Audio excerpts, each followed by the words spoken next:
तालियों से स्वागत अभिनंदन। मेरे देश प्रेमियों आपस में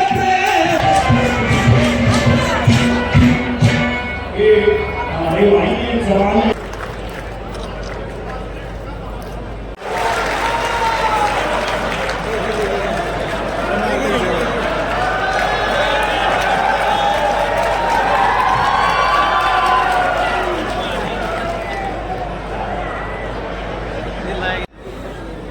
दिलबाग जी प्रधान कड़वा बाबा वो भी आए साथ में सहयोग करें। दिलबाग जी सिंगरौर खाप के प्रधान भाई रमेश जामणी जी से चौबामा देशवा खाप के प्रधान होना भी चाहिए, क्योंकि देखिए हमारे देश आज शिरोमणि मुन्ना भगत जी की जयंती मेरे देश प्रेमियों आपस में प्रेम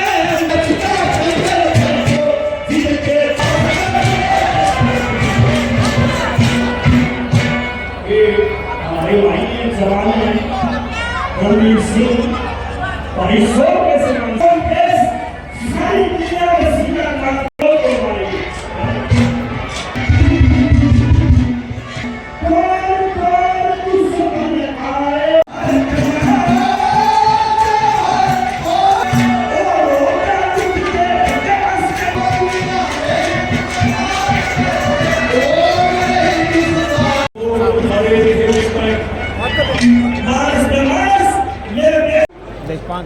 इस जयंती के बहुत मेहनत की थी। हमारे गाँव में एक विशाल कार्यक्रम हुआ था। रिकॉर्डिंग खराब रोला कर लेंगे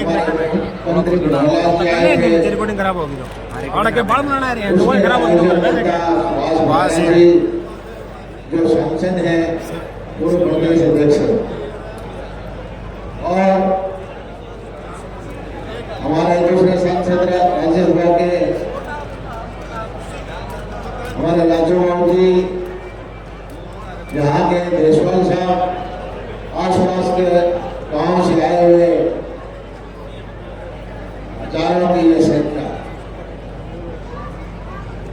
मैं आपका धन्यवाद करता हूँ कि इस इलाके में इतनी भारी तादाद में इकट्ठे होकर के एक महान संत को याद करने का काम किया और हमारी पार्टी का, हमारी सरकार का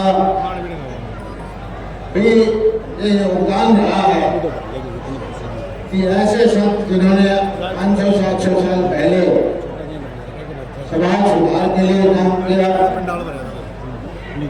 अपने जीवन जीने के कला से समाज को प्रभावित किया, समाज की बुराइयां दूर करने के लिए अपना योगदान दिया, उनको जो है याद किया। मैं मनोहरलाल जी का विशेष करके धन्यवाद करता हूँ कि उन्होंने खुद आगे आकर के मुख्यमंत्री के तौर पर समाज के जो बड़े बड़े संत, समाज के बड़े बड़े महापुरुष, उनकी जयंती, उनकी यादगार पर मनाने का काम किया। आज ये कार्यक्रम हम क्योंकि आचार संहिता लगी हुई है, इसमें प्रतिबंध भी है बहुत सारे, लेकिन सुभाष जी ने ये बड़ा बताया कि भाई ये कार्यक्रम करना जरूर है। तो मैं सुभाष जी को और यहाँ के आयोजक समिति को, हमारे यहाँ के पार्टी के अध्यक्ष राजू भाई जी का बहुत बहुत बधाई देता हूँ, बहुत बहुत धन्यवाद करता हूँ।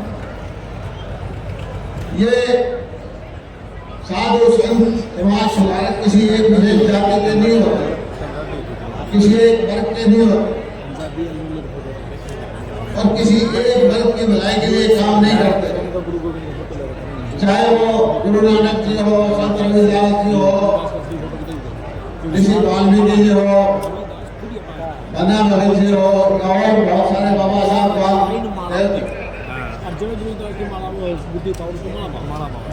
बाकी जितने भी संत हैं या समाज सुधारक हैं, सभी ने किसी न किसी रूप में पूरे समाज के लिए काम किया और उसको सारा समाज मिल करके उनकी यादों को आगे बढ़ा करके उनसे शिक्षा ले करके हम आगे चलेंगे। उससे हमारे समाज में एक रूपता आएगी, सारा समाज मिलजुल करके रहेगा। कुछ लोगों ने अपने राजनीतिक लाभ लेने के लिए समाज को जो बांटने का काम किया है उसको हमें ध्यान में रखना है। ऐसे लोगों को हमने नजरअंदाज करना है और मिलजुल करके सभी जाति सभी जो लोग मिल करके इकट्ठा होकर के ऐसे संतों को याद करते रहेंगे तो मैं समझता हूँ कि हमारा समाज, हमारा देश, हमारा प्रदेश आगे बढ़ेगा।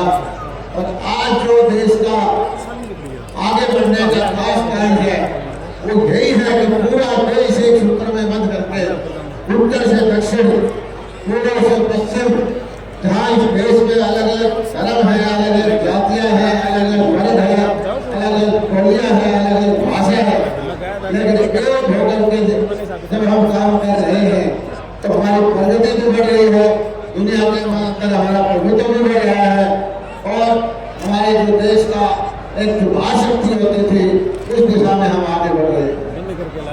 और गांव का हमारे हरियाणा की जो पुरानी कल्चर है, कोई किसी जाति का हो, कोई किसी का हो, सब आपस में भाईचारा, चाचा ताऊ दादा वो देख लेकर के बात करते रहे। मिलजुल करके बांटना सिस्टम था कि खेती किसी एक किसान करता था तो सब गांव के जो परिवार थे मिल बांट करके हम पूरा उसको अनाज का बंटवारा जब भी करते रहे। तो इसी भावना के साथ हम मिलजुल करके जितने भी महान पुरुष हैं, जितने किसी भी वर्ग के हो, किसी भी जाति के हो, उनके इकट्ठे होकर के हम मनाते रहेंगे जयंतियाँ। और मैं सुभाष बराला जी से प्रार्थना करता हूँ कि अगले साल के जो कार्यक्रम है वो हमारे क्षेत्र के अंदर भिवानी में या कहीं महम में या हिसार में उधर करें और हमें भी अपने ऐसे गंगा भगत जैसे महापुरुषों को श्रद्धांजलि देने का, याद करने का मौका दें। इतनी बात करके मैं आप लोगों ने मेरी बात सुनी, आपका बहुत बहुत शुक्रिया, धन्यवाद।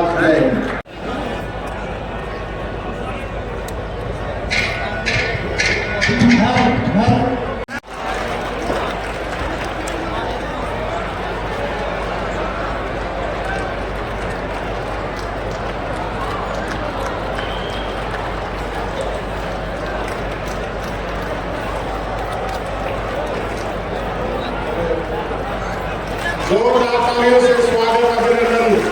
धन्यवाद भगत की, धन्यवाद भगत की। भारत माता की, भारत माता की।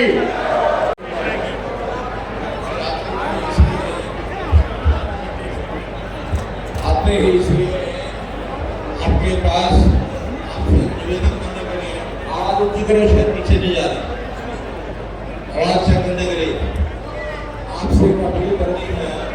और मेरी छोटी सी अपील है, बहुत छोटी अपील, अगर आप मान जाओ तो ये जो सारा हाल है बहुत बढ़िया दिखेगा। ये फ्रंट में भी खड़े हैं, साइड में सब लोग खड़े हैं और खड़े लोग जो पीछे का ब्लॉक है उसमें चले जाए तो आपको भी आनंद आएगा, हमको भी आएगा। और जो भी साइड में खड़े हैं, जो पीछे ब्लॉक में सब चले जाएंगे तो आपको मजा आएगा, मुझे भी आएगा। बता सकते पीछे सब लोग, इनसे निवेदन है भाई आपका माइक भी ठीक नहीं है। आज ही आप बोल लगा सब लोग आप पीछे चले जाओ, सुपर ब्लॉक में ये लोग खड़े हैं, सब आप चले जाए। इनसे निवेदन है जो खड़े हैं साइड में खड़े हैं सब, थोड़ा सब लोग ज्यादा कुर्सी पर बैठ जाए। आपकी धूप से बचने के लिए छाया का अच्छा रास्ता उसमें जाएगा। धन्यवाद। खड़े चले जाना पीछे, आप लोग बताओगे आपके पास आ जाओगा, जितना मत करो।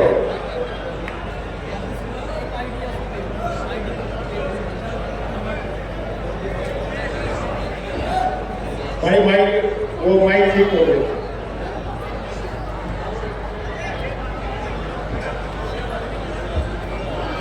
पूर्व में दिलबाग जी प्रधान कड़वा बाबा वो भी आए, साथ में सहयोग करें। दिलबाग जी सिंगरवा खाप के प्रधान भाई रमेश जामनी जी से चौबामा देशवाल खाप के प्रधान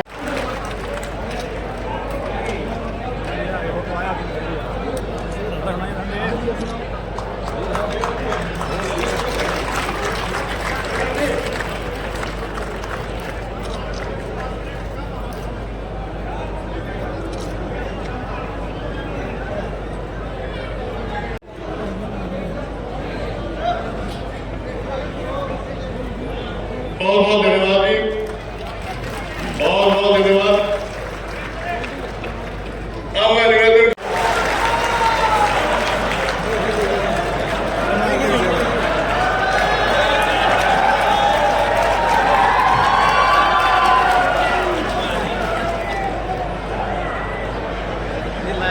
धन्यवाद हमारे अपने बीच में आज इस प्रोग्राम में मुख्य अतिथि के तौर पर पहुंचे हमारे प्रदेश के पूर्व में मुख्यमंत्री रहे, हरियाणा प्रदेश की 9.5 वर्षों तक सेवा करने का काम जो जिन्होंने किया, सभी समाजों का मान सम्मान, सभी गरीब के हक को गरीब के घर तक पहुंचाने की जो अनेक योजनाएं हरियाणा प्रदेश की 9.5 वर्षों की सरकार में गरीब का हक गरीब के तालियां बजा के स्वागत करेंगे सभी। प्रदेश के अध्यक्ष रहे भाई सुभाष बराड़ा जी, हमारे हरियाणा सरकार में कलीराम पटवारी जी पूर्व विधायक, डॉक्टर श्री कृष्ण। अरे ये होना भी चाहिए, क्योंकि देखिए हमारे देश की जो परंपरा है, संत परंपरा है, सनातन परंपरा जो हमारे भारतवर्ष की है, इस जैसी परंपरा दुनिया में कहीं नहीं है। और उस परंपरा को आगे बढ़ाने का काम जिस व्यक्तित्व ने किया, जिस नेता ने किया, वो है हरियाणा के सेवक चौधरी मनोहर लाल जी, जिन्होंने ऐसे संत महात्माओं की जयंती सरकारी स्तर पे मनाने का जो सिलसिला शुरू किया। और राजू भाई ऐसी सनातन परंपरा के ध्वज वाहक जब बैठे हो बीच में, तो भाई आपका थोड़ा सा दाएं बाएं होना स्वाभाविक था। मैं आप सबसे एक बार आग्रह करूंगा, सर्वप्रथम तो आदरणीय मनोहर लाल जी का, जिन्होंने इस परंपरा को आगे बढ़ाने का काम किया, उनका जोरदार स्वागत करें तालियां बजाकर, जोरदार। और अब दोनों हाथ खड़े करो, दाढ़ी बजाऊंगा और मुट्ठी बंद कर लो और धन्ना भगत की जय बोलिए। जमा करनी है दनौरी तक सुननी चाहिए जाके, क्योंकि पिछला कार्यक्रम दनौरी में था। बोल धन्ना भगत जी की। चाड़ा काट दिया, एक बार और कर दो इसी जमा। बोल धन्ना भगत जी की। और एक आग्रह और करूंगा भाई, आप बहुत देर से बैठे हो, जब तक मनोहर लाल जी इस मंच से बोल करके चले ना जाए, कोई ज्यादा तो नहीं का, क्योंकि कई लोगों ने पानी पुनी पीने की भी आदत है बीच में। चिंता ना करो, राम जी ने भी ठंड कर रखी है।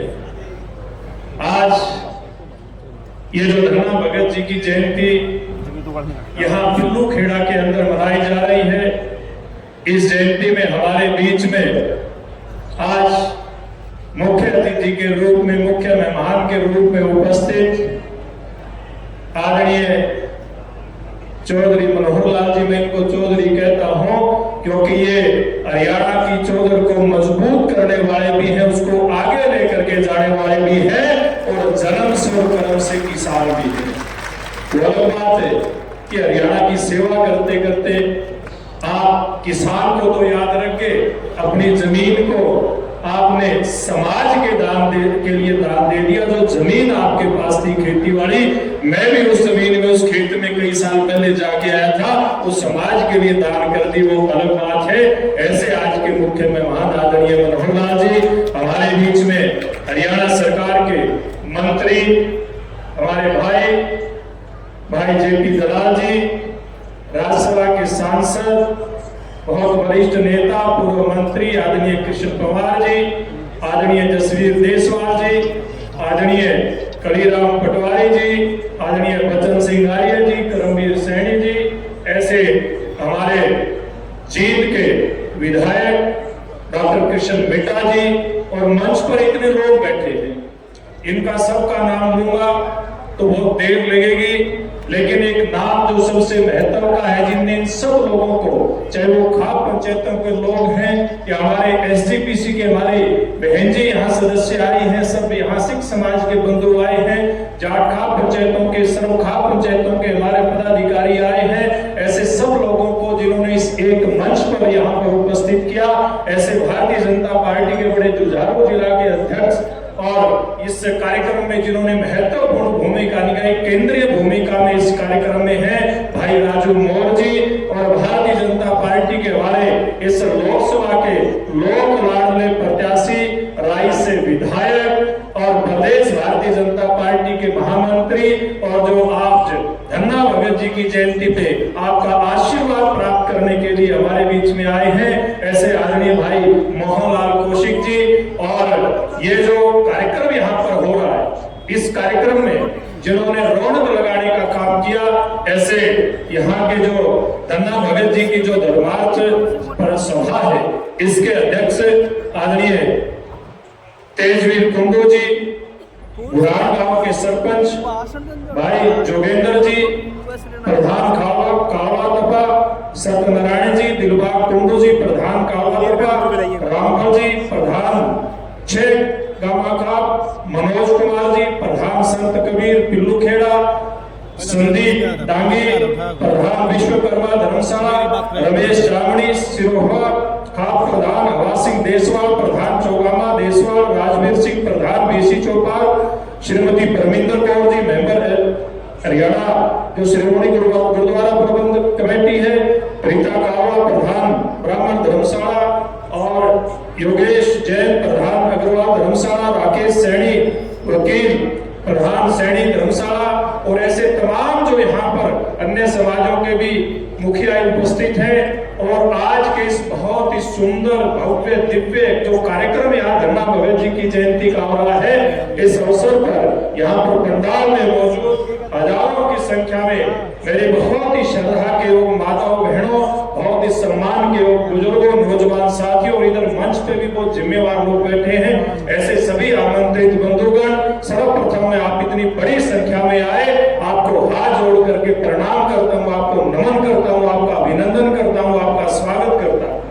और ये आज जो इतना बड़ा यहाँ पर जो मेला सजा है, जैसे मैंने कहा, ये आदरणीय मनोहर लाल जी ने जो शुरुआत की थी, आपकी वजह से ही आज सरकार आपके बीच में आती है, सरकार के मुखिया आपके बीच में आते हैं और आपके बीच में आकर के जयंती मनाने का काम करते हैं। ये परंपरा आप और हम सब मिल करके इसको रुकने नहीं देंगे, इसको आगे बढ़ाएंगे। एक बार माननीय मनोहर लाल जी को ताली बजा करके इस बात का विश्वास कीजिए, क्योंकि ये परंपरा छोटी परंपरा नहीं, ये संत परंपरा, ये भारतीय सनातन की परंपरा। और इस परंपरा में जब भी जैसे भगवान श्री कृष्ण कहते हैं कि धर्म की हानि होती है, पापियों का प्रादुर्भाव बढ़ता है, पापियों का नाश करने के लिए और साथ संत जनों को तारने के लिए, समाज को आगे लेकर के जाने के लिए किसी न किसी रूप में भगवान श्री कृष्ण या परम पवित्र परमेश्वर परमात्मा जन्म लेते हैं। उन्होंने कहा है यदा यदा ही धर्मस्य ग्लानिर्भवति भारत अभ्युत्थानं धर्मस्य तदात्मानं सृजाम्यहम् विनाशाय दुष्कृतां प्रेरणां साधूनां धर्म संस्थापनार्थाय संभवामि युगे युगे। इस प्रकार की बात भगवान श्री कृष्ण ने कही है। मैं केवल 2 मिनट में आपको ध्यान कराना चाहूंगा। जब देश गुलाम था, भक्ति काल था, उस समय के अंदर रामानंद जी गुरु हुए और उस गुरु रामानंद जी के शिष्य के रूप में उस भक्ति काल में समाज में जिस प्रकार की बुराइयां थी, समाज में जिस प्रकार की चेतना के जागरण की आवश्यकता थी, उस समय में गुरु रामानंद जी के कई शिष्य हुए, जिसमें गुरु धन्ना भगत जी हुए, रविदास जी हुए, कबीर साहब हुए, मीरा जी हुई। आप इस बात के ऊपर गौर करना, ये सब अलग अलग जात बिरादरियों के लोग इनको अपना मानते हुए, अपना संत मानते हुए, अपना लोक देवता मानते हुए इनकी पूजा करते, इनकी अर्चना करते, इनके बताए हुए रास्ते पर चलते हैं। लेकिन कई बार हम ये बात भूल जाते हैं कि हम धन्ना भगत जी के बताए रास्ते पे भी चल पड़ते हैं, कबीर साहब के रास्ते पे भी चलते हैं, मीरा जी के रास्ते पे भी हमारी मातृशक्ति है, ये भक्ति भाव से चलती है, रविदास जी के मार्ग में भी चलते हैं। लेकिन भूल जाते हैं रास्ता समाज को एक करके आगे बढ़ाने का दिखाया था। अलग अलग वर्गों के अपने शिष्य बना करके समाज में अलग जगाने का काम किया था। गुरु रामानंद जी ने किया था। उन्होंने इस उम्मीद से किया था कि समाज की बुराइयों को खत्म करेंगे, समाज में चेतना का जागरण करेंगे।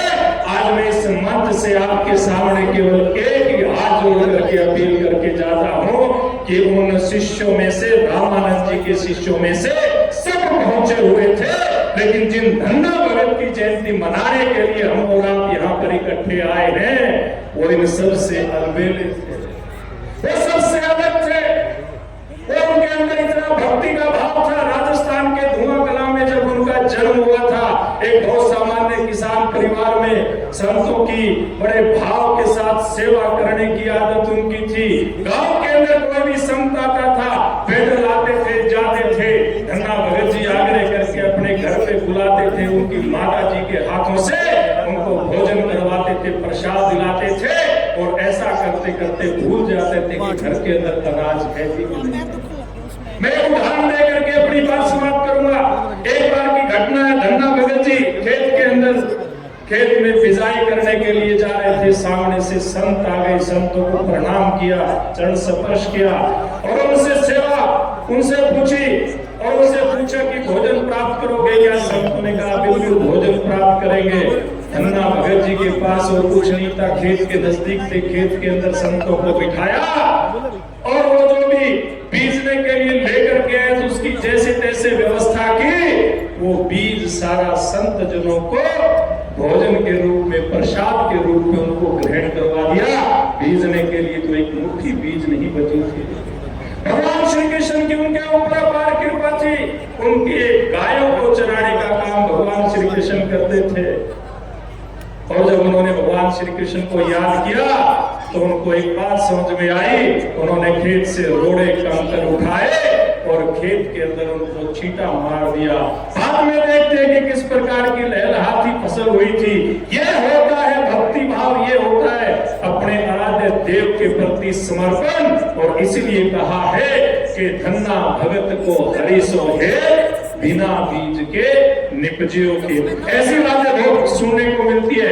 मैं ज्यादा ना कहते हुए ये भी ध्यान कराना चाहूंगा, यहाँ हरियाणा गुरुद्वारा प्रबंधक कमेटी के हमारी बहन की सदस्य बैठी है। आज सिख समाज इसलिए बैठा है कि धन्ना भगत जी का उनमें भी बड़ा अगाध श्रद्धा थी, और सिख समाज की धन्ना भगत जी में अगाध श्रद्धा है। आज भी गुरुद्वारा साहिब में, हमारे मंदिरों में तो आरती गाई जाती है, वहां पर आरता गाया जाता है, बड़ी श्रद्धा के साथ गाया जाता है। गुरु ग्रंथ साहब में धन्ना भगत जी की वाणियां हैं। तो आज इतने महान संत को हम याद करने के लिए आए, इतनी बड़ी संख्या में आप यहाँ पर आए, आपको मैं कोटि कोटि नमन करते हुए एक बार फिर आपसे आग्रह करूंगा कि एक बार जोरदार जयकारा लगाएंगे। बोल धन्ना भगत जी की, बोल धन्ना भगत जी की, श्रीमान मनोहर लाल जी की। बहुत बहुत धन्यवाद। बहुत बहुत धन्यवाद। आज शिरोमणि धन्ना भगत जी की जयंती का अवसर तो मैं आज नहीं कह सकता, क्योंकि उनकी जयंती तो शायद 21 तारीख को होती है। आज अष्टमी है। अब थोड़ा सा अंग्रेजी तिथियों में, हिंदी तिथियों में टकराव हो जाता है। अगर हम अष्टमी को माने तो आज ही जयंती है, और अंग्रेजी तिथि माने तो 21 तारीख को, 21 अप्रैल को ये जयंती थी। अब जो आप माने, लेकिन आज उस दिन हमने 23 अप्रैल को की थी पिछली बार, और आज हम अष्टमी के दिन कर रहे हैं। तो आज का ये विशेष अवसर, इस अवसर पर इतने बड़ी जो संख्या में, हजारों की संख्या में आपको बुलाए, आपके माध्यम से पूरे समाज को बहुत बहुत बधाई, बहुत बहुत शुभकामनाएं। श्रोमणी धन्ना भगत जी की जयंती को मनाने के लिए ये बीड़ा हमने पिछले साल उठाया था। केवल इन्हीं की नहीं, जितने भी संत महापुरुष हुए हैं उनकी सबकी जयंतियां मनाई जाएं, ये विचार एक बार मन में आया कुछ वर्ष पहले। उसको शुरुआत की, उसमें पता नहीं था कि कितना हमको समर्थन मिलेगा, कितना लोग इसमें रुचि रखेंगे, लेकिन जब लगातार काम करते करते यहाँ तक पहुंचे हैं, मैं हरियाणा की जनता का बहुत ही शुक्रिया अदा करता हूँ, धन्यवाद करता हूँ कि हर जयंती में हजारों लोग पहुंचते हैं और अपनी बात कहते हैं, हमारी बात सुनते हैं। इसका आयोजन जो लोग करते हैं, मैं उनका भी सबका धन्यवादी हूँ। आज की इस जयंती के कार्यक्रम के आयोजक, उसमें जो प्रमुख नाम है, वैसे तो हमारे सुभाष बराड़ा जी और राजू मोर और इस प्रकार की टीम तो साथ थी, लेकिन यहाँ इस इलाके के जो लोगों ने इसमें सहयोग किया, उसमें भाई तेजवीर कुंडू जो प्रधानाचार्य हैं और धन्ना भगत धर्मार्थ प्रधान है, धन्ना भगत धर्मार्थ सोसाइटी के जोगेंद्र है, सरपंच है पुराण के, सत्यनारायण प्रधान कालवाड़ा तपा के, दिलबाग कुंडू है, राजपाल जी हैं, मनोज कुमार जी हैं, संदीप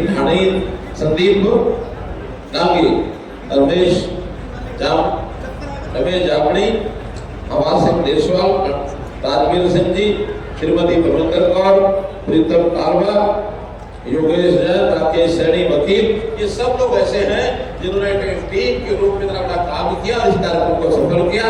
इन सबका तो मैं धन्यवाद करता ही हूँ। आज मंच पर बैठे हमारे श्री जेपी दलाल जी हैं, जो मंत्री हरियाणा सरकार में, कृष्ण पवार जी हरियाणा राज्यसभा के सदस्य हैं, सुभाष बराड़ा जी अपने सामने सांसद आकर के भाषण दे के गए हैं। भाइयों ज्यादा नहीं है, 15-20 मिनट बैठना है, अभी ठीक है, थोड़ा उधर खाना खुला नहीं है, जब खुलेगा तभी जाना, पहले नहीं। इसलिए भाइयों बहनों थोड़ी देर बैठेंगे, ज्यादा देर नहीं बैठेंगे। तो मेरा निवेदन ये है कि जिस प्रकार ये जो जयंती मनाने का काम यहाँ शुरू हुआ है, मैं निवेदन करूंगा हमारे सुभाष बराड़ा जी, राजू मोहन जी और भी जो संयोजक यहाँ सारे नाम मैंने पढ़े, और इनके साथ एक नाम और जोड़ना होगा। हमारे राज्यसभा के सांसद हैं श्री कृष्ण पवार जी, जिन्होंने अभी थोड़ी देर पहले आपको ये बताया कि ये कहते हैं हम और आप सब गुरु भाई हैं। मैंने कहा कैसे? कहने के गुरु रविदास जी के जो गुरु थे और धन्ना भगत जी जो गुरु थे वो रामानंद जी थे, तो दोनों एक ही गुरु के शिष्य होने के बाद हम उनकी आगे परंपरा को चला रहे हैं, तो सभी एक प्रकार से गुरु भाई हैं। तो इस टीम में मैं कृष्ण कुमार जी को भी जोड़ता हूँ कि हर साल धन्ना भगत जी जयंती हरियाणा में कहीं भी जहाँ आपको ठीक लगता है उसको बनाने का काम आपको करना चाहिए। बोलिए है मंजूर? सारी टीम को मंजूर है? हर साल मित्रों ये धन्ना भगत जी जयंती हम लोग मनाएंगे और इसका संदेश बहुत अच्छा संदेश सारे समाज में जाता। मंच पर विराजमान हमारे कृष्ण बेटा जी हैं, विधायक जींद से, और जो हमारे प्रत्याशी हैं भाजपा के महामंत्री भाई मोहनलाल जी बड़ोली, जिन्होंने अभी आपके सामने भाषण किया, जसवंत देशवाल जी और कलीराम पटवारी जी, बचन सिंह आर्य जी, ये सब इस इलाके के विधायक रहे हैं, अभी सब पूर्व विधायक हैं, इनका भी सम्मान करता हूँ। हरियाणा सरकार में चेयरमैन श्री करमवीर सैनी जी, उपस्थित हमारे अन्य साथी जो मंच पर बैठे हैं, इधर भाइयों के मंच पर बैठे हैं, सामने बैठे हमारे माताओं बहनों बुजुर्गों नौजवान साथियों पत्रकार छायाकार मित्रों, आप सबका बहुत बहुत अभिनंदन और बहुत बहुत धन्यवाद। मित्रों जैसा हम जानते हैं कि संतों का जो दर्शन, वास्तव में संत हमारे लिए ये तीर्थ का रूप होते हैं। हम तीर्थ स्थानों पर जाते हैं उनके दर्शन करने के लिए, तो जब संतों को स्मरण करते हैं तो अपने आप हमारे मन में एक तीर्थ का भाव जागता है। और जब भी हम ऐसे नाम को, धन्ना भगत जी जैसे नाम को, पहले इनको भुला दिया गया लेकिन हमने याद करके इनको महत्व को कम नहीं होने दिया है। धन्ना भगत एक ऐसे संत थे और सादगीपूर्ण तरीके से रहते थे। पिछली बार मैंने उनकी सारी कहानी आपको सुनाई थी, इसलिए मित्रों उसमें दोबारा जाने की जरूरत नहीं है। बात तो यह है कि उनकी शिक्षा, उनके संस्कार हमारी नई पीढ़ी में कैसे आए, इसलिए जयंतियां मनाई जाती हैं। तो इसी नाते से हमने हरियाणा में ये जयंती मनानी जो शुरू की है, अब अपनी नई पीढ़ी को धन्ना भगत जी की शिक्षा, इसका प्रचार प्रसार कर सके। देखिए, धन्ना भगत के लिए मैं उनके जीवन को देख करके ऐसा लगता है कि जो संत होता है, उनके संत का जीवन, उनके जीवन में 12 महीने बसंत होता है। संत के जीवन में 12 महीने बसंत होता है। हमेशा जब उनको याद करो तभी अच्छी बातें सामने आती हैं। तो इसलिए किसी को भी जब संत बनने की एक उपाधि दी जाती है, उनका पूरा जीवन लगा देता है और जीवन समाज की सेवा में लगाता है। तो समाज की सेवा में जो संत होते हैं, उनके जीवन को याद करना बहुत जरूरी है। एक वाक्य जैसे बताया, जैसे एक लिखा गया है, पंक्तियां लिखते हैं कि संत होना सरल न जानिए, संत होना सरल न जानिए, जैसे चढ़ना पेड़ खजूर, चढ़े ते चखे प्रेम रस, गिरे तो चकनाचूर।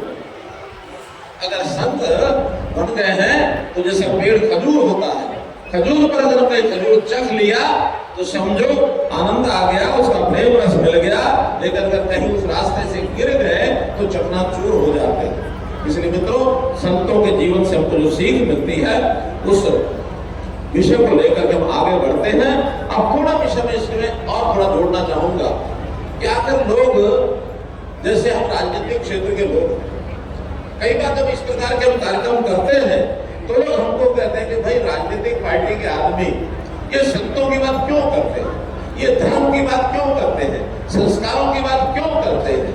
मेरा ये कहना है कि देखिए, हम सरकार इस नाते से सड़कें बनाना, स्कूल बनाना, कॉलेज बनाना, फिर सिंचाई के साधन खड़े करना, हम करोड़ों रुपया बजट लगाते हैं विकास के कामों के लिए। लेकिन यदि समाज में हमने ये जो भौतिक निर्माण है, इसके साथ अगर मनुष्य के निर्माण की तरफ नहीं सोचा तो ये सारा भौतिक निर्माण बेकार है, पूरा बेकार है। इसलिए मित्रों, ये मनुष्य निर्माण, आदमी का संस्कारित होना, अच्छा नागरिक कैसे बने, ये भी सरकारों का एक काम होता है, जो पिछली सरकारों ने कभी किया ही नहीं।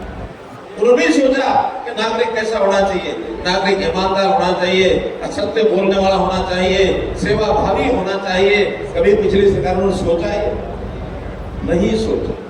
इसलिए उन लोगों ने केवल अपनी राजनीति करने के लिए लोगों को बांट दिया, जातियों में बांट दिया और उसको वोट बैंक के नाते से उपयोग करने लगे। हम कहते हैं नहीं, ये समाज अच्छा समाज बने, इसके लिए जीवन में जो करना पड़ेगा वो हम करेंगे और सरकार के माध्यम से करेंगे। इन्होंने सरकार को इन शिक्षा की बातों से, धार्मिक बातों से दूर कर दिया। हम कहते हैं कि नहीं, आज अगर हम ठीक ध्यान से देखें तो धर्म कई प्रकार का होता है। एक धर्म ऐसा होता है जो व्यक्ति को अपनी जिम्मेवारी बताता है। हमारा राजनीतिक धर्म, जिसका हमारा संविधान है, वो हमारी गीता है। उस संविधान के हिसाब से हम राजनीति करें तो वो भी एक प्रकार का धर्म है। धर्म आदमी का, जिस प्रकार से हम यानी महापुरुषों की पूजा करते हैं, महापुरुषों के रास्ते पर चलने का मार्ग हमारे समाज को अच्छा बनाता है, वो भी हमारा एक धर्म है। तो इस धर्म के आधार पर हम राजनीति का धर्म हो, देश का धर्म हो, राष्ट्र प्रेम हो, तो राष्ट्र प्रेम ये भी एक राष्ट्र धर्म है। अगर अपने देश को भूल गए तो मित्रों, समाज कहीं का कहीं चला जाए। मोदी जी ऐसे व्यक्ति हैं जिन्होंने राष्ट्र धर्म को अपने सामने रखा है और राष्ट्र धर्म को सामने रख करके कितने काम ऐसे कर दिए। इस राष्ट्र की एकता, अखंडता, कश्मीर देश से टूटने के कगार पर आ गया।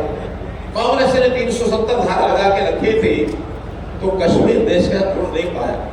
मोदी जी ने और अमित शाह जी की जोड़ी ने रातों रात 370 खत्म करके ऐसा काम कर दिया, देश को एक मजबूती से बांध दिया, एक मजबूती से बांध। नॉर्थ ईस्ट के कितने प्रांत, चाहे उसमें आसाम हो, मणिपुर हो, मेघालय हो, नागालैंड हो, कितने प्रदेश हैं, इस देश से अलग होने की बात करते रहे। भारत अलग है, वो प्रदेश अलग है। हमारे नेता ने बार बार जाकर उन लोगों के मन में परिवर्तन लाके वहां जो नक्सलवाद था, वहां जो आतंकवाद था, वहां का आतंकवाद साफ करके उन लोगों को समर्पण करने के लिए मजबूर कर दिया। आज नॉर्थ ईस्ट के 8 प्रदेशों में या तो भारतीय जनता पार्टी की सरकार है और या फिर हमारा भी वो गुमराह है जहां कहीं भी कांग्रेस ने पैर दबाने की कोशिश की, जम नहीं पाया। और लोकल पार्टियां बनी हुई थी, आज मुख्य धारा में आ गए। हमारा बिहार से लेकर के और केरल तक बीचों बीच नक्सलवाद का एक गैलरी बनी हुई थी। उस नक्सलवाद के कारण से कभी कभी डर लगता था कि उत्तर भारत और दक्षिण भारत के बट करके दो देश न बन जाए।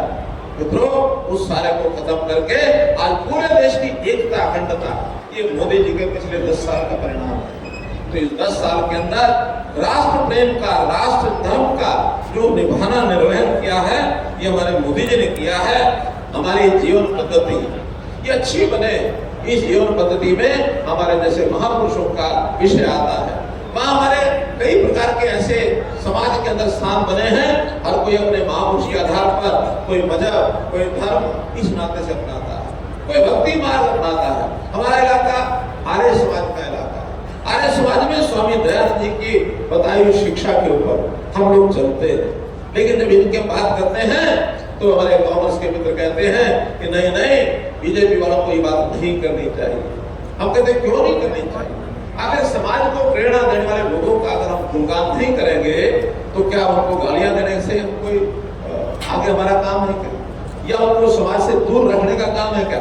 समाज को, महापुरुषों को जीवन के साथ जोड़ना, ये हमारा मुख्य काम है। ये अगर होगा तो इस समाज के अंदर बाकी काम चलेगा।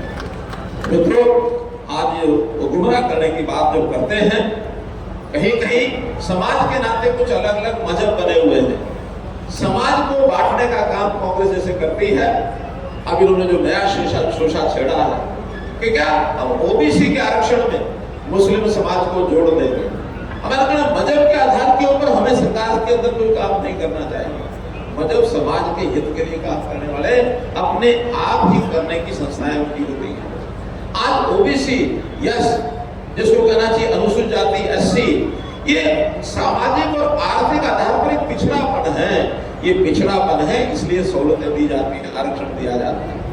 लेकिन अगर हम मजहब के आधार पर देंगे तो ये जो पिछड़ा समाज है इसका हिस्सा कम होगा। इस आरक्षण को हम खत्म नहीं होने देंगे, क्योंकि मोदी जी ने कल ही कहा है कि मैं जिंदगी भर मुसलमान को मुसलमान के नाते आरक्षण कभी नहीं इसके सहमत होगा। हाँ, अगर पिछड़ा समाज है, कोई अनुसूचित जाति है, जिसका सामाजिक पिछड़ापन है, आर्थिक पिछड़ापन है, इनको आगे बढ़ाने हमारा काम है। उसमें कोई भी वर्ग है, उसमें अगर ऊंची जातियों के लोग भी गरीब हैं, पिछड़ गए हैं, उनके भी अलग से आरक्षण की व्यवस्था हम करेंगे। उसमें मुसलमान भी आए तो कोई बात नहीं, लेकिन जिनकी आमदन कम है, जिनके परिवार गरीब है, वो आए। लेकिन हर किसी को देंगे।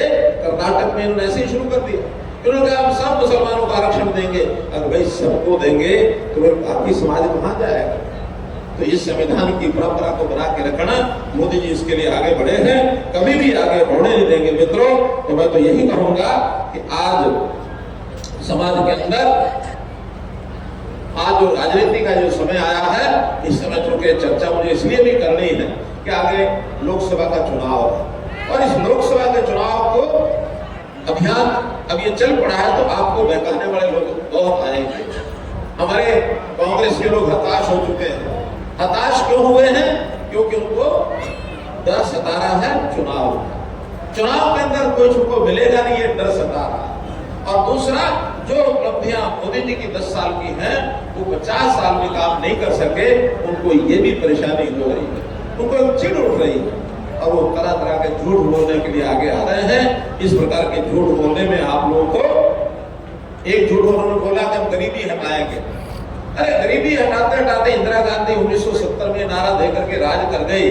1970 से लेके और उसके बाद भी 30 साल ये राज में रहे, ये गरीबी नहीं हटा सकते।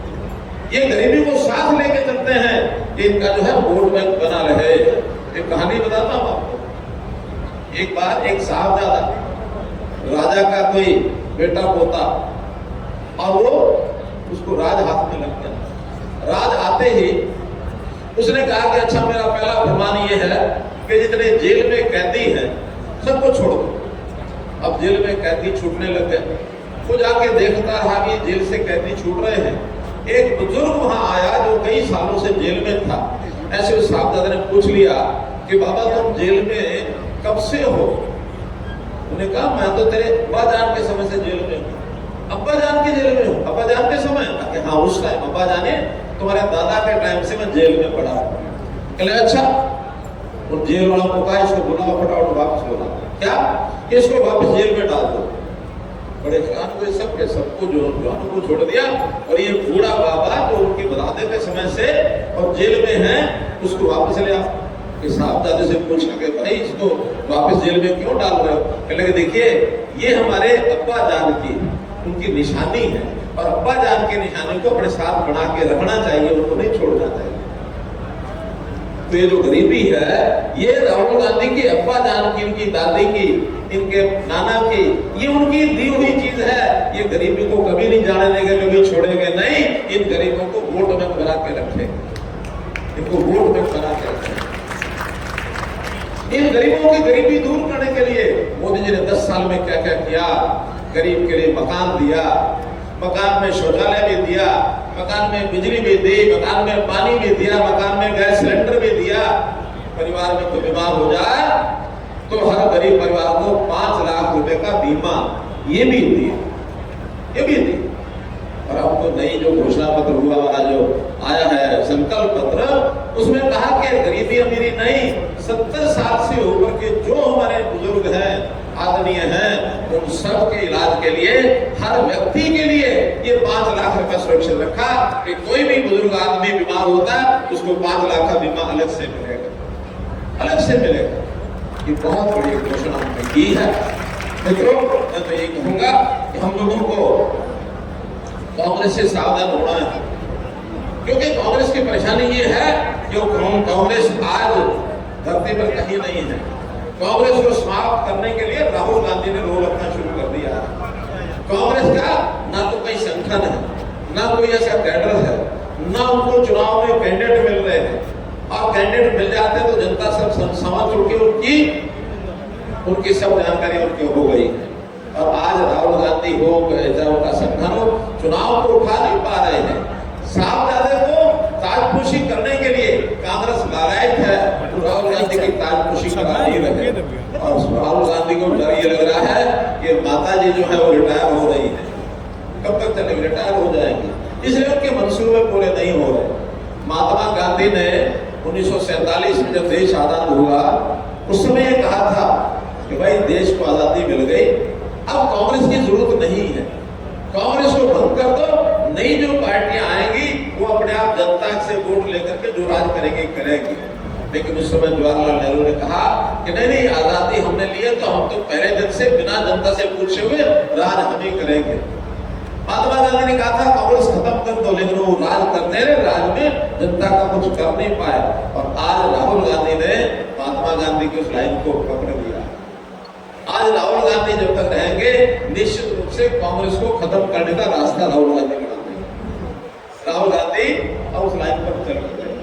तो मित्रों इस सारी बात को ध्यान में रखते हुए हम लोगों ने जो इनकी झूठ है उनको समझना है और उसको समझते हुए हम लोग अभी इसकी जो घोषणा पत्र है उनमें ये कहा कि हम 1-1 लाख रुपया महिलाओं को दे देंगे, 1-1 लाख रुपया जवानों को दे देंगे। हम इनसे पूछना चाहते हैं कभी हिसाब किताब गणित पढ़ा है, पास हुए गणित में? आज कितने करोड़ महिलाएं, गरीब महिलाएं और गरीब परिवारों के हमारे बच्चे हैं, अगर 1-1 लाख रुपए सबके खाते में जमा कराएंगे तो इतना तो देश का बजट भी नहीं है। देश का बजट है कुल 40 लाख करोड़, और ये 40 लाख करोड़ से ज्यादा 1-1 लाख रुपया देंगे तो उससे ज्यादा राशि बन जाती है। अगर ये सारा अगर वो देते हैं उनको तो फिर क्या करेंगे? बाकी जनता क्या करेगी? हमारी फौजें क्या करेगी? हमारे रेलवे क्या करेंगे? हमारी और जो बड़ी बड़ी संस्थाएं हैं जहाँ बहुत करोड़ों रुपया खर्च होता है। जिस किसान को आज 6,000 रुपया हर साल भेजा जाता है वो 6,000 रुपए के हिसाब से कम 15 करोड़ रुपया साल का ही होता है। तो ये 15,000 करोड़, ये 15,000 करोड़ रुपया ये किसानों का कहां से आएगा? तो मित्रों ये बहुत जो योजनाएं गरीबों के लिए लागू करते हैं या तो वो सारी योजनाएं बंद कर देंगे, इनका गणित फेल है। लेकिन बोलते क्यों है? बोलते इसलिए है कि भाई ना कहावत है ना नौवण तेल होगा आगे। अब ये कहावत है, बहनों को तो पता ही होगा, एक कहानी बनी हुई है। जब राज आना नहीं तो कुछ भी बोल दो, कुछ ही बोल दो, तो कुछ ही बोल दो भाइयों। इसलिए इस कांग्रेस के झूठ से आप लोगों को सावधान रहना। इनका जो घोषणा पत्र है ये तो एक ऐसा बैक डेट का चेक है जो बाउंस होना ही होना है, जो बैंक ने पास करना ही नहीं है। और ये कहते हैं हमारी इतनी गारंटियां, ये गारंटियां, वो गारंटियां। भाइयों बहनों, गारंटी तो सिर्फ एक है, और वो है किसकी गारंटी? किसकी गारंटी? मोदी गारंटी। और मोदी गारंटी तभी जाकर के सफल हो पाएगी जब हम मोदी सरकार तीसरी बार, मोदी सरकार, मोदी सरकार। और तीसरी बार भी कोई सामान्य छोटे मोटे बहुमत से नहीं। हमने इस बार उस सरकार का रिन्यूअल जो है गोल्डन शाही से करना है, और गोल्डन शाही तभी होगी जब इस बार 400 पार, 400।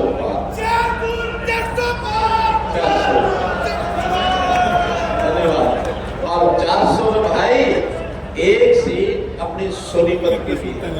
हमारा समितियों का इलाका ये सोनीपत लोकसभा में आता है, और इस सोनीपत लोकसभा में मोहनलाल जी बड़ौली ये अपने प्रत्याशी हैं, पार्टी के महामंत्री हैं, और पार्टी महामंत्री होने के नाते इस बार भारी मतों से